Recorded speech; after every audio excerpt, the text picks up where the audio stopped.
ओम ज्ञानतिमिरान्धस्य ज्ञानाञ्जनशलाकया चक्षुरुन्मीलितं येन तस्मै श्रीगुरवे नमः। श्रीचैतन्यमनोभीष्टं स्थापितं येन भूतले स्वयं रूप कदा मह्यं ददाति स्वपदान्तिकं। वन्देऽहं श्रीगुरुः श्रीयुतपदकमलं श्रीगुरून् वैष्णवांश्च श्रीरूपं साग्रजातं सहगणरघुनाथान्वितं तं सजीवं साद्वैतं सावधूतं परिजनसहितं कृष्णचैतन्यदेवं श्रीराधाकृष्णपादान् सहगणललिता श्रीविशाखान्वितांश्च। हे कृष्ण करुणा सिंधु दीनबंधु जगतपते गोपेश गोपिका कांत राधा कांत नमस्तुते। तप्त कांचन गौरांगी राधे वृंदावनेश्वरी वृषभानुसुते देवी प्रणमामि हरिप्रिये। वाञ्छाकल्पतरुभ्यश्च कृपा सिन्धुभ्य एव च पतितानां पावनेभ्यो वैष्णवेभ्यो नमो नमः। जय श्री कृष्ण चैतन्य प्रभु नित्यानंद श्री अद्वैत गदाधर श्रीवासादि गौर भक्तवृंद। हरे कृष्ण कृष्ण कृष्ण हरे हरे, हरे राम राम राम हरे हरे। हरे कृष्ण कृष्ण कृष्ण हरे हरे, हरे राम राम राम हरे हरे। हरे कृष्ण कृष्ण कृष्ण हरे हरे, हरे राम राम राम हरे हरे। जय श्रील प्रभुपाद की जय। हरे कृष्ण। प्रभु जी माता जी, जिस तरह से हम कृष्ण भगवान के प्राकट्य दिवस को जन्मदिन बोलते हैं, लेकिन वह वास्तविक रूप से जन्मदिन नहीं होता, जन्म नहीं होता, वह प्राकट्य दिवस होता है। क्योंकि जन्म तो उसका होता है जिसका मरण होता है। जातस्य ध्रुव मृत्यु, कि जिसका जन्म है, जिसका जन्म हुआ है उसकी मृत्यु निश्चित है। लेकिन कृष्ण भगवान का कभी मरण नहीं होता, तो इसलिए उनका जन्म भी नहीं होता।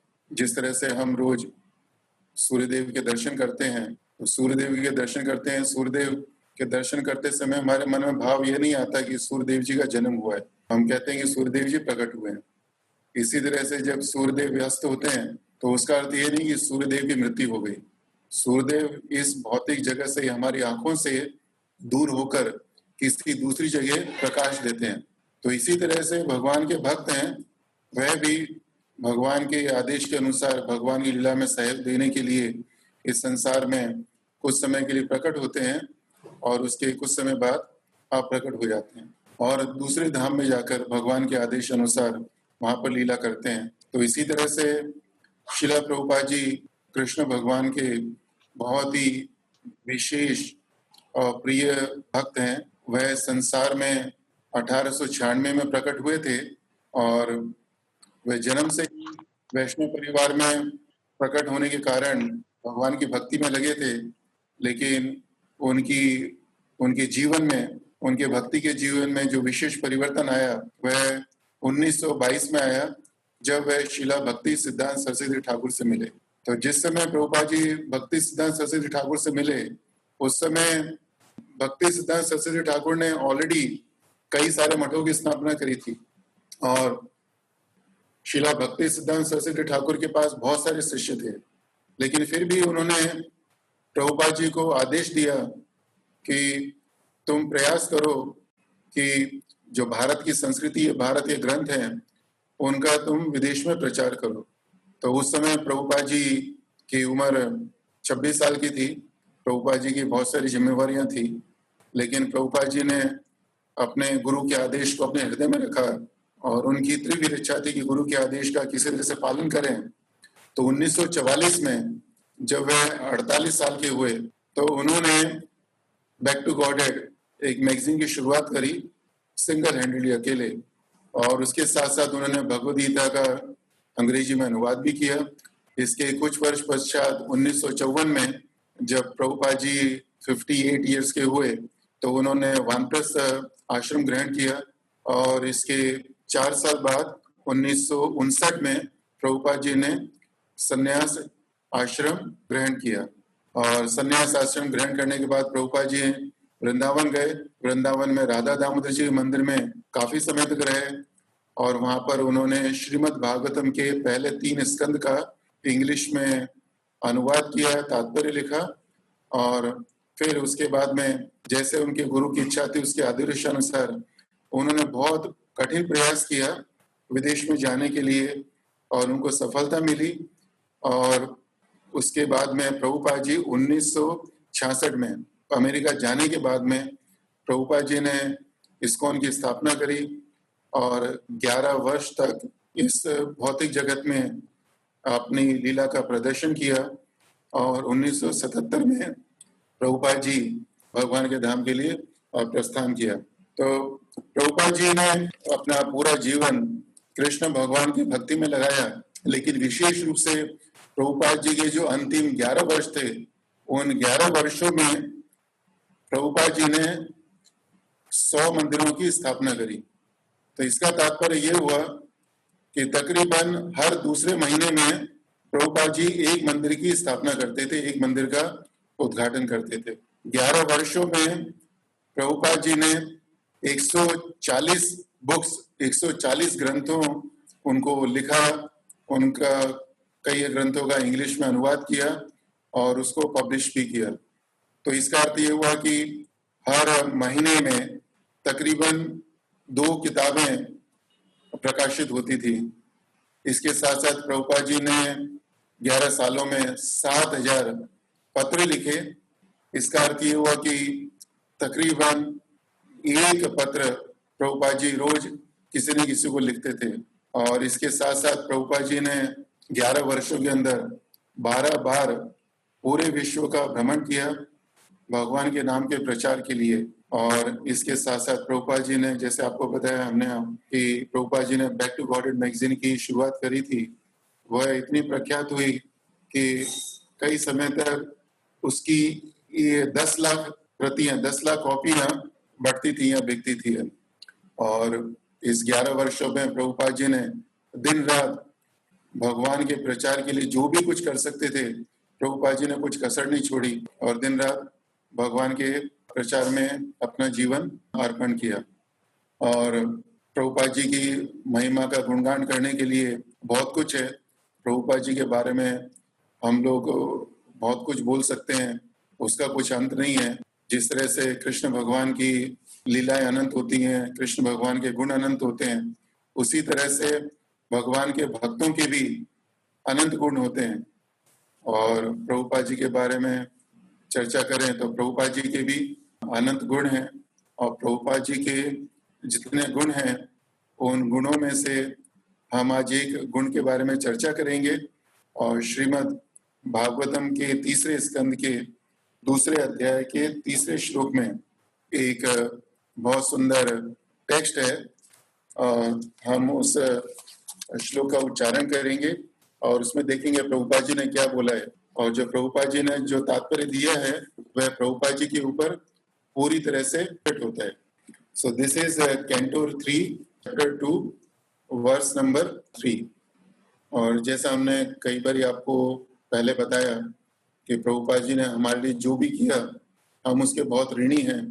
और प्रभुपाद जी ने हमारे लिए जो भी किया उसमें सबसे ज्यादा विशेष काम प्रभुपाद जी ने किया वह था प्रभुपाद जी ने जो हमारे ग्रंथ थे उनका अनुवाद करने के साथ साथ उनका तात्पर्य भी दिया। तो प्रभुपाद जी का आभार प्रकट करने के लिए हमको हमेशा प्रयास करना चाहिए कि प्रभुपाद जी के जो ग्रंथ हैं उसमें से हम एक श्लोक लें, उसमें से जो प्रभुपाद जी ने शब्दार्थ दिया है उसको पढ़ें, उसका अनुवाद पढ़ें और तात्पर्य पढ़ें। तो अभी हम वही करेंगे। श्रीमद् भागवतम का कैंटो 3 अध्याय 2 श्लोक 3 इसकी चर्चा करेंगे। ओम नमो भगवते वासुदेवाय। ओम नमो भगवते वासुदेवाय। ओम नमो भगवते वासुदेवाय। नारायणं नमस्कृत्य नरं चैव नरोत्तमं देवीं सरस्वतीं व्यासं ततो जयमुदीरयेत्। नष्टप्रायेषु भद्रेषु नित्यं भागवत सेवया भगवती उत्तमश्लोके भक्तिर्भवती नैष्टिकी। स कथं सेवया तस्य कालेन जरसंगतः पृष्ठो वार्तां प्रति ब्रूयात् भर्तु पादौ अनुस्मरन्।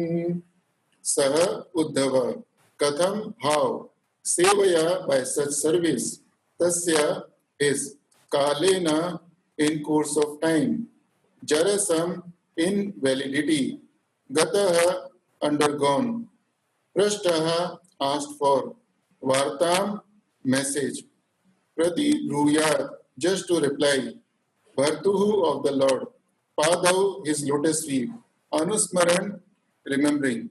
Translation and purport by His Divine Grace A.C. Bhaktivedanta Swami Srila Prabhupada, Jai Srila Prabhupada. Uddhava thus served the Lord continually from childhood, and in his old age that attitude of service never slackened. As soon as he was asked about the message of the Lord, he at once remembered all about him. Purport: Transcendental service to the Lord is not mundane. The service attitude of the devotee gradually increases and never becomes slackened. Generally, in old age, a person is allowed retirement from mundane service. But in the transcendental service of the Lord, there is no retirement at all. On the contrary, the service attitude increases more and more with the progress of age. In the transcendental service, there is no satiation and therefore there is no retirement. Materially, when a man becomes tired by rendering service in his physical body, he is allowed retirement. But in the transcendental service, there is no feeling of fatigue because it is a spiritual service and is not on the bodily plane. Service on the bodily plane dwindles as the body grows older, but the spirit is never old. And therefore, on the spiritual plane, the service is never tiresome. Uddhava undoubtedly became old, but that does not mean that his spirit became old. His service attitude matured on the transcendental plane, and therefore, as soon as he was questioned by Vidura about Lord Krishna, he at once remembered his Lord by reference to the context and forgot himself on the physical plane. That is a sign of pure devotional service to the Lord. As will be explained later on, Lakshanam Bhakti Yogasya, etc., in Lord Kapila's instruction to his mother Devati. Srila Prabhupada ki जय। तो इस समय ऐसे श्लोक के अंदर शुकदेव गोस्वामी हमको बताते हैं कि जब विदुर मुनि उद्धव मुनि से प्रश्न करते हैं कृष्ण भगवान के बारे में, तो उद्धव मुनि को कृष्ण भगवान के बारे में सब कुछ स्फुरित हो जाता है उनके हृदय में, और मन में प्रश्न उठता है कि ऐसा कैसे संभव हुआ, क्योंकि उद्धव महाराज थे, उनकी उम्र तो वो वृद्ध अवस्था में थे जब विदुर मुनि ने उनसे प्रश्न किया। तो यहाँ पर सुखदेव गोस्वामी हमको बताते हैं कि उद्धव जी ने भगवान की सेवा अपने बाल्यकाल से कंटिन्यू, हमेशा बाल्यकाल से भगवान की सेवा में लगे रहे, और इसीलिए जरासंध जब उनकी जरा अवस्था आई, वृद्ध अवस्था आई, उस समय भी उनकी जो सेवा भाव था, वो सेवा भाव उनका कम नहीं हुआ। उनकी उम्र जरूर कम हो गई, लेकिन जो उनका सेवा भाव था वह सेवा भाव उनका कम नहीं हुआ। और इसके साथ साथ प्रभुपाद जी श्लोक में एक बहुत सुंदर चीज बोलते हैं हमको कि the service attitude of the devotee gradually increases and never becomes slacken. कि जो भगवान के शुद्ध भक्त हैं उनकी पहचान क्या होती है कि उनकी जैसे जैसे उम्र बढ़ती है, उम्र बढ़ने के साथ साथ जो उनका सेवा भाव है वह बढ़ता जाता है। और प्रभुपाद जी बोलते हैं कि जब वृद्ध अवस्था होती है तो वृद्ध अवस्था में लोग रिटायर होना चाहते हैं, लेकिन जो भगवान के भक्त हैं वह भगवान की सेवा से कभी भी विरत नहीं होते, वह रिटायर नहीं होते।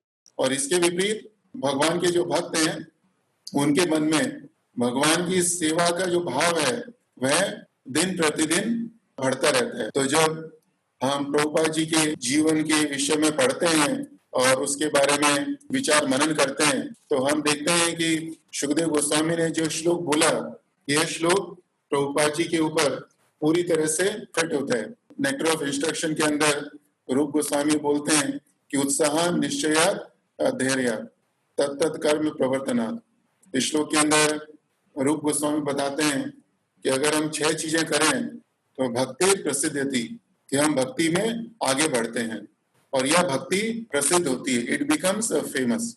भगवान के भक्त प्रसिद्धि नहीं चाहते, लेकिन फिर भी जब भगवान की भक्ति करते हैं तो उनको प्रसिद्धता मिलती है। और लेकिन प्रभुपाद जी ने जो इसका अनुवाद किया तो प्रभुपाद जी ने बोला कि अगर हम 6 चीजें करें तो हम भगवान की भक्ति में आगे बढ़ सकते हैं। तो 6 चीजों में सबसे पहली चीज जो है वह है उत्साह, कि हमारे अंदर भगवान की भक्ति करने का।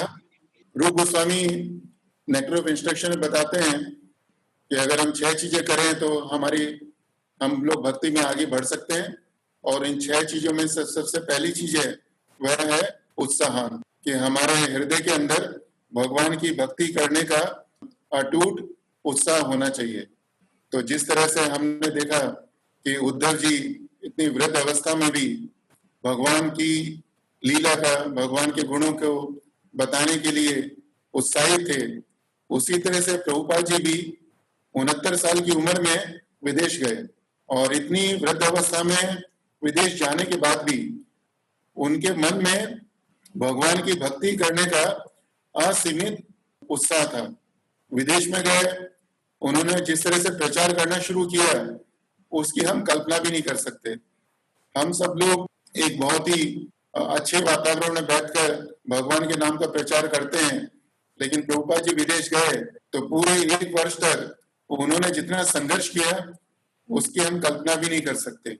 और उन्होंने जब प्रचार करना शुरू किया तो प्रचार किसी घर में बैठ के करना शुरू नहीं किया, उन्होंने प्रचार एक पार्क के अंदर बैठकर, जहां पर उनको कोई भी नहीं जानता था, उस जगह पर बैठकर उन्होंने भगवान के नाम का प्रचार करना शुरू किया। और उसके बाद में जैसे जैसे कौन आगे बढ़ा तो उन्होंने 1 मंदिर, 2 मंदिर, 3 मंदिर, कई सारे मंदिरों की स्थापना करी है, कई सारे ग्रंथों का अनुवाद किया, कई सारे पत्र लिखे। तो ये सब प्रभुपाद जी ने क्यों किया और कैसे संभव हुआ? तो इसका जो एक कारण था वह कारण था प्रभुपाद जी के मन में उत्साह था। प्रभुपाद जी ने कभी ये नहीं सोचा कि चलो अभी मैंने 1 मंदिर की स्थापना कर दी, 2 मंदिर की स्थापना कर दी, 3 मंदिर की स्थापना कर दी है, अभी मुझे रुकना चाहिए, या मैंने श्रीमद् भागवतम का अनुवाद कर दिया, अभी मुझे चैतन्य चरितामृतम नहीं शुरू करनी चाहिए, या दूसरे ग्रंथों का अनुवाद नहीं करना चाहिए। नहीं, प्रभुपाद जी के मन में ऐसा भाव नहीं आया। क्यों? क्योंकि उनके मन में उत्साह था कि भगवान की सेवा जितनी ज्यादा कर सके उतना अच्छा है। और दूसरी चीज निश्चय, कि उनका उत्साह इतना क्यों बना रहा? क्योंकि उनके मन में निश्चय था, determination. Prabhupad ji had unlimited और unsurpassable determination to serve Krishna and spiritual master. Bhagavad Gita के 9वें अध्याय के अंदर जब कृष्ण भगवान अर्जुन को महात्मा के लक्षण बताते हैं तो कृष्ण भगवान कहते हैं, सततम कीर्तयन्तु माम यतन्तश्च दृढ़व्रतः नमस्यन्तश्च माम नित्य भक्त नमस्यन्तश्च माम भक्त्या नित्य युक्ता उपासते। तो इस श्लोक के अंदर कृष्ण भगवान बताते हैं कि महात्मा के लक्षण क्या होते हैं। तो महात्मा का लक्षण होता है उपासते, वह भगवान की उपासना करते हैं। और भगवान की उपासना किस तरह से करते हैं? सततम कीर्तयन्तो माम, भगवान के भक्त भगवान के नाम का कीर्तन करते हैं और दूसरा उनको नमस्कार करते हैं। लेकिन कीर्तन और नमस्कार किस तरह से करते हैं? वह सततम, हमेशा। सततम का अर्थ होता है कि continuously, without any break, they glorify the lord. हम इस संसार में देखते हैं कि अगर किसी व्यक्ति को जैसे फुटबॉल के अंदर रुचि है तो वह हमेशा प्रयास करेगा कि जहां पर भी अवसर मिले फुटबॉल के बारे में सुने, उसके बारे में चर्चा करे। तो इसी तरह से कृष्ण भगवान के भक्त होते हैं। और जैसे शिला प्रभुपाद थे, उनके मन में भी असीम उत्साह था और निश्चय था कि जहां पर भी अवसर मिले वहां पर भगवान की कथा करने का। सततम कीर्तयन्तु माम। और यतन्तश्च दृढ़व्रता, कि दृढ़व्रता, he had a very strong determination to serve Krishna. और इसके संदर्भ में गुरु महाराज हमको एक कहानी बताते हैं, और वो कहानी प्रभुपाद जी ने भगवद गीता के एक तात्पर्य में भी दी गई है। तो उस कहानी के अंदर प्रभुपाद जी बताते हैं कि एक चिड़िया थी और चिड़िया ने समुद्र के किनारे अपना एक घोंसला बनाया था। और उस घोंसले के अंदर चिड़िया ने कुछ अंडे दिए और वो अंडों का बड़े प्रेम से ध्यान रखती थी। सुबह अंडों को छोड़ के जाती थी और शाम को वापस आकर अंडों को दोबारा उनकी देखभाल करती थी। लेकिन एक बार समुद्र में बहुत ज्यादा तूफान आया और तूफान के कारण चिड़िया के जो अंडे थे वह समुद्र में बह गए। और चिड़िया शाम को जब वापस आई तो चिड़िया ने देखा कि उनके अंडे नहीं है अभी। तो मन में बहुत क्षोभ हुआ और उसने समुद्र देवता से जाकर प्रार्थना करी कि जो मेरे अंडे हैं तो मुझे वापस दे दो। तुमने मेरे घोंसले का नुकसान किया, परेशानी नहीं है। तुमने जो पेड़ था उसको नष्ट कर दिया, उसकी परेशानी नहीं है। लेकिन जो मेरे बच्चे हैं मुझे वापस दे दो। लेकिन समुद्र देवता को बहुत अहंकार था और उन्होंने अहंकार के वश में चिड़िया की बात नहीं मानी। चिड़िया के मन में निश्चय था कि कुछ भी हो जाए मुझे अपने मंडे वापस चाहिए। तो चिड़िया को क्रोध आया और उन्होंने कहा कि मैं पूरा समुद्र है उसको सुखाऊंगी और उसको सुखाने के बाद में अपने अंडों को उसमें से वापस निकाल लूंगी। चिड़िया को समुद्र खाली करने का, उसको सुखाने का, तो चिड़िया के पास क्या था? उसके पास सिर्फ एक चोंच थी। उसने चोंच से समुद्र में से पानी निकालना शुरू किया।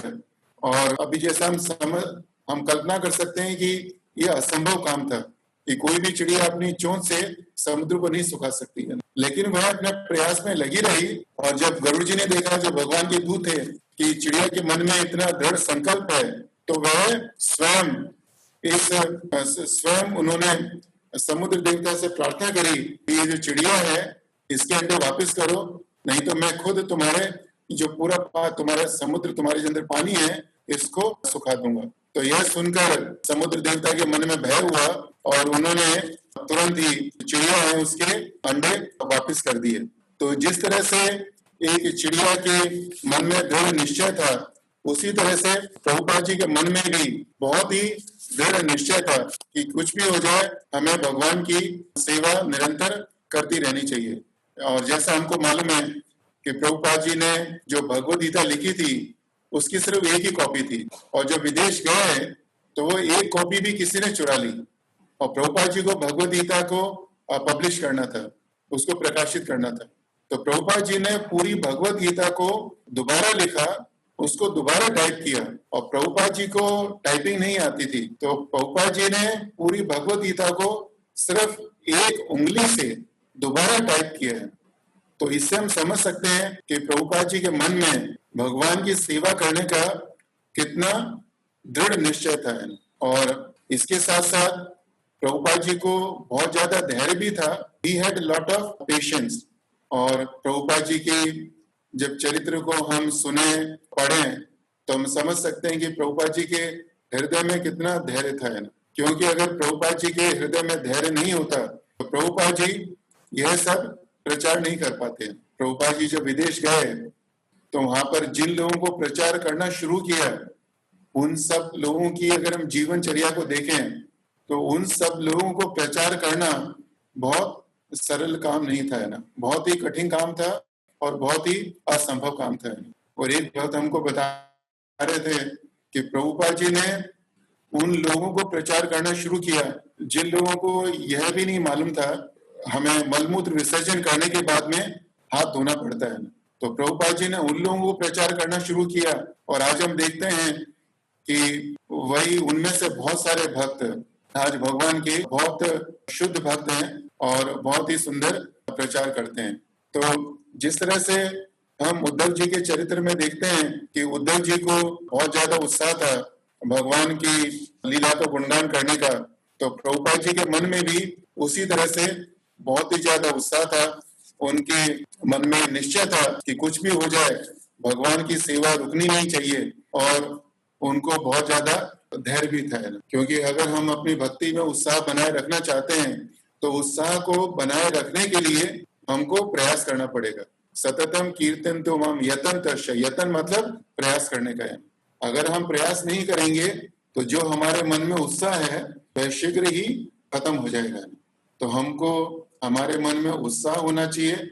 उत्साह को बनाए रखने के लिए हमको उत्साह निश्चय उसको बनाए रखने के लिए हमको प्रयास करना होता है और प्रयास करने के लिए हमारे को दृढ़ निश्चय, हमारे मन में दृढ़ निश्चय होना चाहिए। और दृढ़ निश्चय का परिणाम कब मिलेगा हमको? दृढ़ निश्चय का परिणाम हमको जब मिलेगा जब हम लोग धैर्य रखेंगे। प्रभुपाद जी ने विदेश में जाकर जो भी किया, it was not a one day job, ये सिर्फ एक दिन का काम नहीं था। प्रभुपाद जी ने पूरे जीवन उसकी तैयारी करी।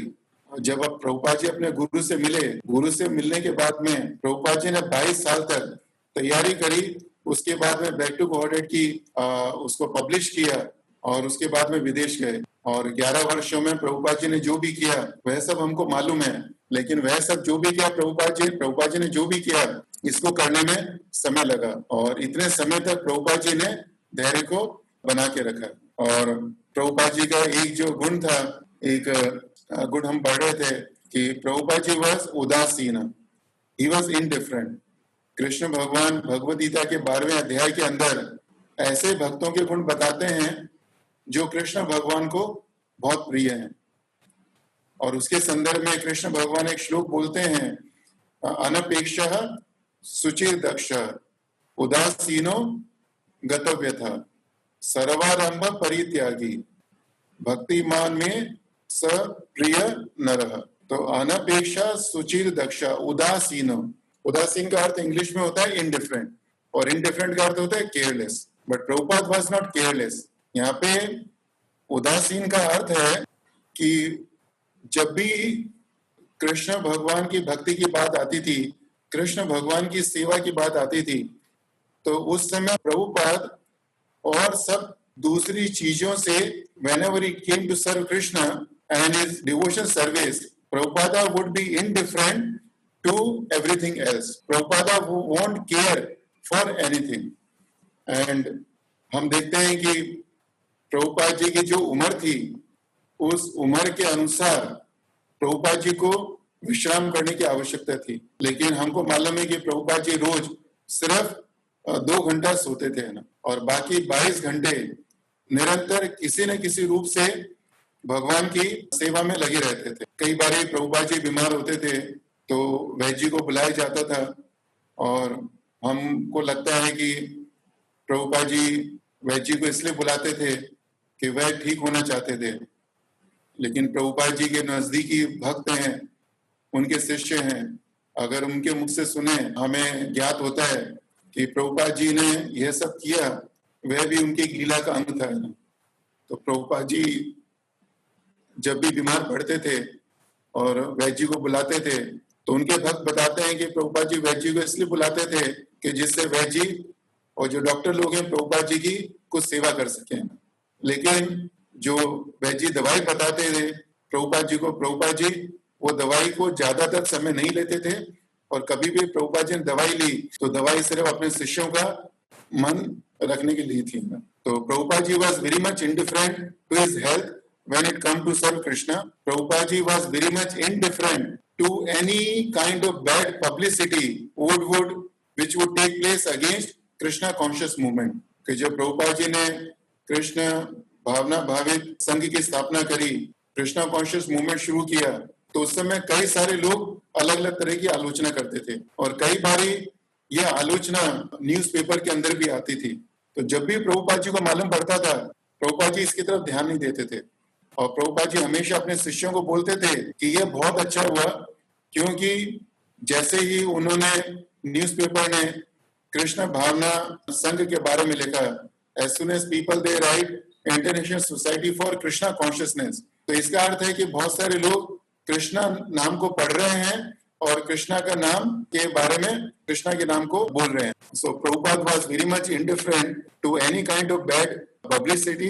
प्रभुपाद जी हमेशा चाहते थे कि कृष्णा के बारे में जो ग्रंथ हैं वो ज्यादा से ज्यादा प्रकाशित हों। प्रभुपाद जी के बारे में उनके भक्तों ने बहुत सारी किताबें लिखी, तो Prabhupad ji was very much indifferent whenever he gets to know that any devotee has published any book for or about Prabhupada. Prabhupada was very much indifferent to his own glories, and Prabhupada was very much indifferent to meeting with the big personalities.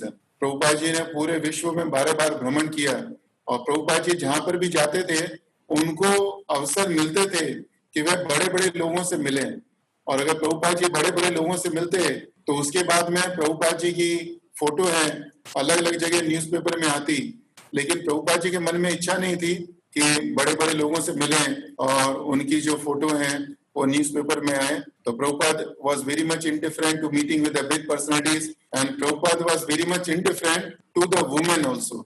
हम देखते हैं कि प्रभुपाद जी की सेवा में और सेवा के लिए बहुत सारी स्त्रियां भी थी, लेकिन Prabhupada was never attracted to any kind of women, और प्रभुपाद जी हर एक को अपनी पुत्री के समान मानते थे। Prabhupad was very much indifferent to the beauty of the places wherever he visited. Prabhupad ji ने बहुत सारे नगर का भ्रमण किया, लेकिन प्रभुपाद जी जहां पर भी गए उनके मन में कहीं पर भी इच्छा नहीं थी कि मैं इस नगर को देखूं, यहाँ पे म्यूजियम देखूं, ये महल देखूं, कुछ भी इच्छा नहीं थी। लेकिन हाँ, प्रभुपाद जी जहां पर भी जाते थे उनके मन में इच्छा होती थी कि यहाँ पर कोई भी जगह मिले हम उस जगह को लें, उसको खरीदें और उसमें कृष्ण भगवान के मंदिर की स्थापना करें या कृष्णा के भक्ति की शुरुआत करें। और Prabhupad was very much indifferent to the people who were around him. Prabhupad ji को कुछ भी फर्क नहीं पड़ता था कि उनके आसपास किस तरह के लोग हैं। और प्रभुपाद जी पेनिसिल्वेनिया में एक घर में रहते काफी समय तक, तो उस घर में जो उनके होस्ट थे वह नॉनवेज खाते थे, but still Prabhupada was very much indifferent. Prabhupada के मन में उस व्यक्ति के प्रति घृणा नहीं थी, क्योंकि प्रभुपाद जी का जो मन था व्यवसाय आत्मिका बुद्धि एक है कुरु नंदना, उनकी बुद्धि सिर्फ एक जगह थी, वह कृष्ण भगवान में थी। तो इसीलिए उनका मन और किसी भी भौतिक चीज में नहीं भटकता था। And Prabhupada was very much indifferent to any kind of gift, any kind of thing which was brought to him. Although Prabhupada will accept those things, Prabhupada उस चीज को लेते थे, लेकिन वह सिर्फ इसलिए भक्तों का मन रखने के लिए। लेकिन प्रभुपाद के मन में किसी भी चीज का भोग करने की इच्छा नहीं थी। प्रभुपाद जी ने 108 मंदिरों की स्थापना करी है, लेकिन आज तक हमने ये नहीं सुना कि प्रभुपाद जी ने अपने लिए एक छोटा सा आश्रम भी बनाया हो, आश्रम छोड़े एक छोटी सी कुटिया भी बनाई हो। प्रभुपाद जी जहां जहां गए मंदिरों की स्थापना करने के लिए, हमको अभी मंदिर बहुत सुंदर देखते हैं, बहुत अच्छे देखते हैं, हम वहां पर जाके रहते हैं, लेकिन प्रभुपाद जी जहां जहां गए मंदिरों की स्थापना करने के लिए, विशेष रूप से भारतवर्ष के अंदर, वहां सब जगह पहले जंगल थे, सब जगह जंगल थे, और प्रभुपाद जी उन सब अवस्था में जाकर रहे और वहां पर उन्होंने प्रचार किया। सो Prabhupada ji was very much indifferent to any material condition because his mind was completely focused on Krishna। और प्रभुपाद जी ने हमको 4 सिद्धांत बताए थे, और प्रभुपाद जी said that ISKCON has got 4 pillars, and those 4 pillars are that books are the basis, कि किताबें ही आधार हैं, यूटिलिटीज आर प्रिंसिपल, मीन्स उपयोगिता ही हमारा सिद्धांत है, प्रीचिंग इज द सेंस, कि उपदेश ही सार है, and purity is the force, पवित्रता ही बल है। तो प्रभुपाद जी ने बोला कि books are the basis. First of all Prabhupad said very first thing और the very first pillar of our ISKCON is that books are the basis, कि everything in ISKCON rests upon the books. The amount of literature what Prabhupada has given, nobody has given in the past, nobody is giving now, and nobody would be able to give in the foreseeable future. Guru Maharaj हमेशा बोलते थे कि प्रभुपाद जी ने अपने ग्रंथों में हमको सब कुछ दिया है, हमें प्रभुपाद जी के ग्रंथ छोड़कर कहीं नहीं जाने का है। अगर हमारे मन में कभी ऐसा विचार आता है कि प्रभुपाद जी के ग्रंथों में हमें कुछ चीज नहीं मिल रही, तो वह सिर्फ हमारा भ्रम है, और भ्रम इसलिए है क्योंकि हमने प्रभुपाद जी के ग्रंथों का अध्ययन नहीं किया। प्रभुपाद जी ने दिन रात परिश्रम कर ये ग्रंथ लिखे। तो ये ग्रंथ प्रभुपाद जी ने किस लिए लिखे? प्रभुपाद जी ने ये ग्रंथ अपने लिए नहीं लिखे।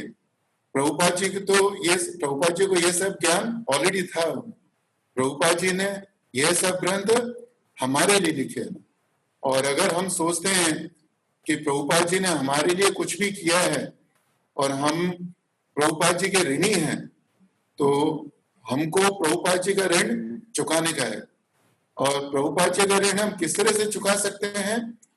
उसका सबसे सरल तरीका है कि प्रभुपाद जी ने जो ग्रंथ लिखे हैं हम उसका ज्यादा से ज्यादा वितरण करें।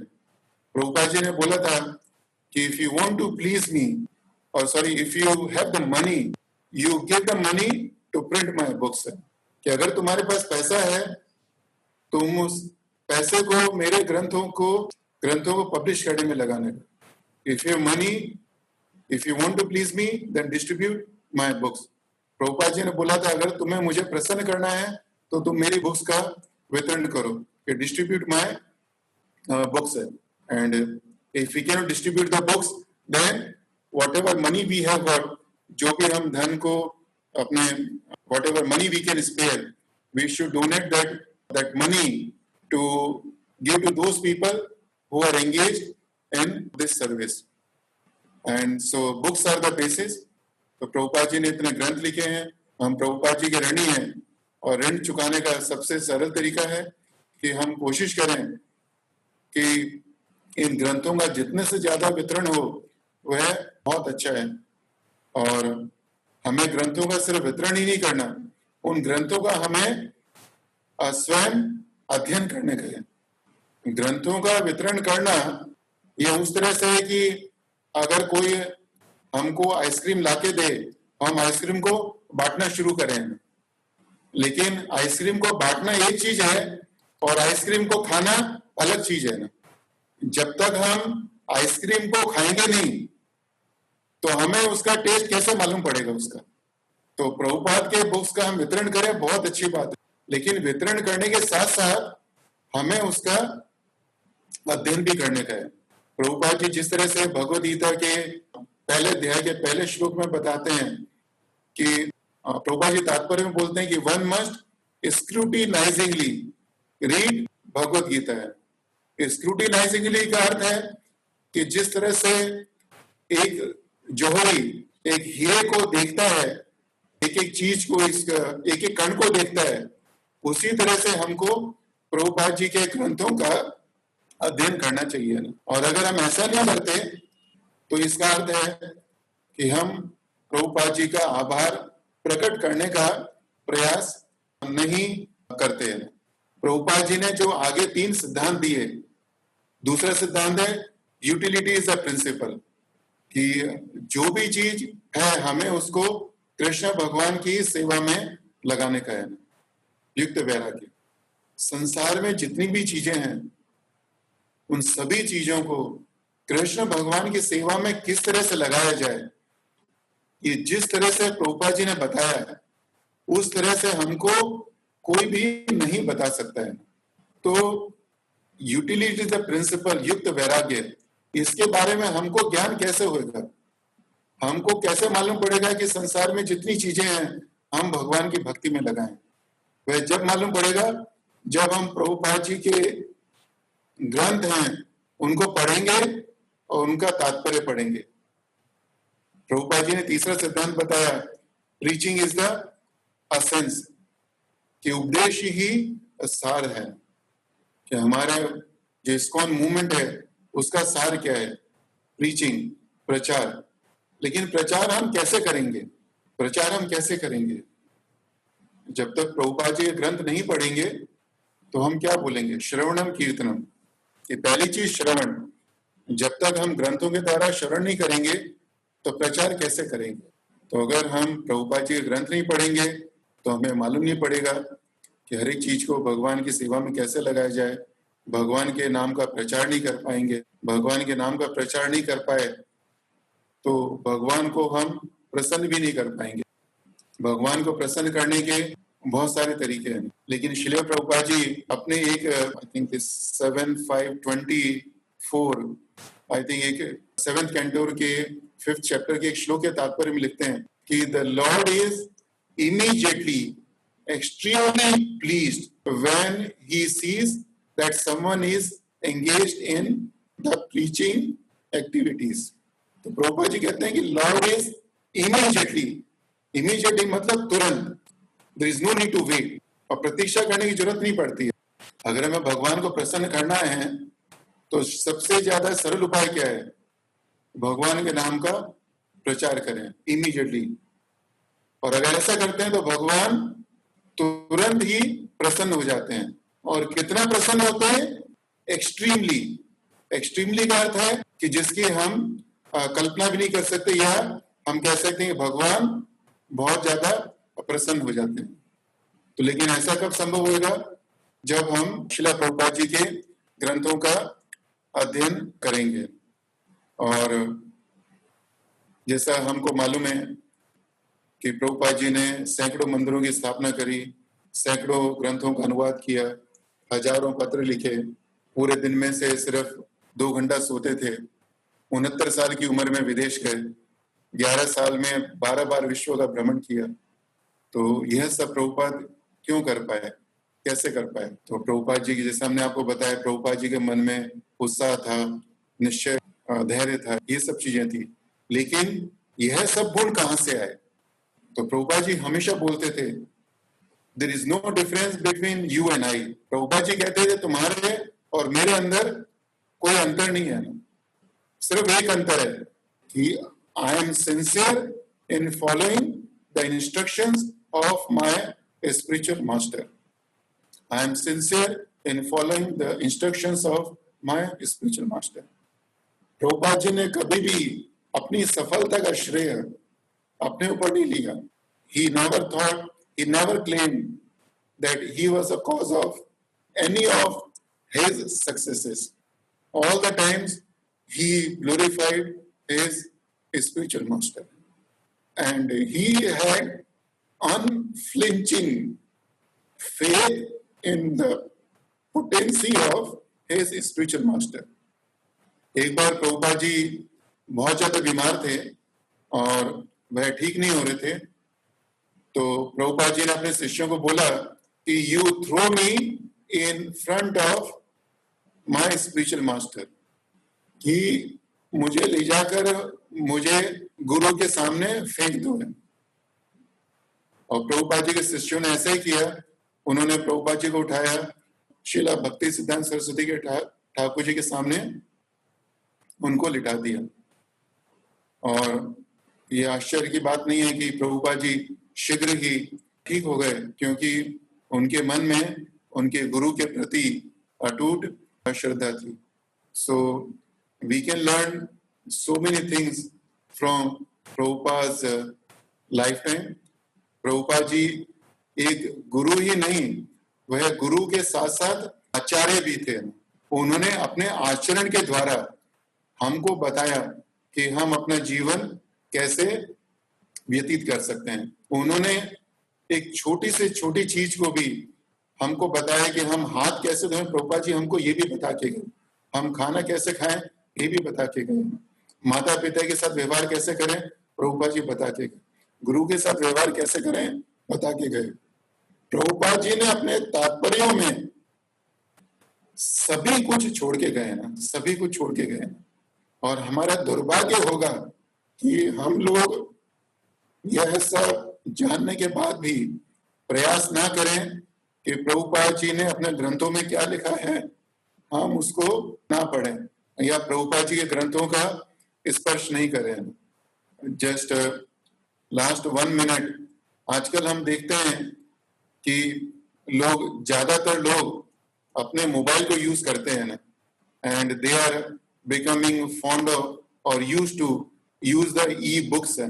बट हमको याद रखना चाहिए कि जो प्रभुपाद जी की जो किताब है, ये जो बुक्स हैं, इसको उठाने में जो शक्ति है, इसका स्पर्श में जो शक्ति है, वह शक्ति इस बुक को अगर हम मोबाइल में देखें तो उसके अंदर, उस मोबाइल के अंदर उतनी शक्ति नहीं है। और अगर हम ज्यादातर समय मोबाइल के अंदर बुक्स को पढ़ेंगे तो हम लोगों को क्या जाके हम बुक डिस्ट्रीब्यूशन कैसे करेंगे हम लोग? कि very soon the hard copies of Shila Prabhupada would start disappearing as we see even now also. So we should not forget that we have to use we have to use the technology to a limited extent, and to the extent where we don't forget that Prabhupada has written the books with his own hand, typed his own hand, and he always wanted us to print those books and distribute the printed copies. We should not think that Prabhupada did not know that technology would advance to such an extent that everything will be on mobile or in the computer. And Prabhupada knew it, and we can see from Prabhupada purports. But Prabhupada never said that you don't distribute my books or do something else. So to express Prabhupada to express our gratitude to Prabhupada, we must try that we must endeavor very hard that we pick up Prabhupada's printed copies, right, and study them very carefully, and then share our realizations to the people in journal. So thank you so much, Prabhuji and Mataji. Hare Krishna. Thank you so much. Srila Prabhupada की जय। धन्यवाद प्रभु जी। हरे कृष्ण। गुरुदेव की जय। जय।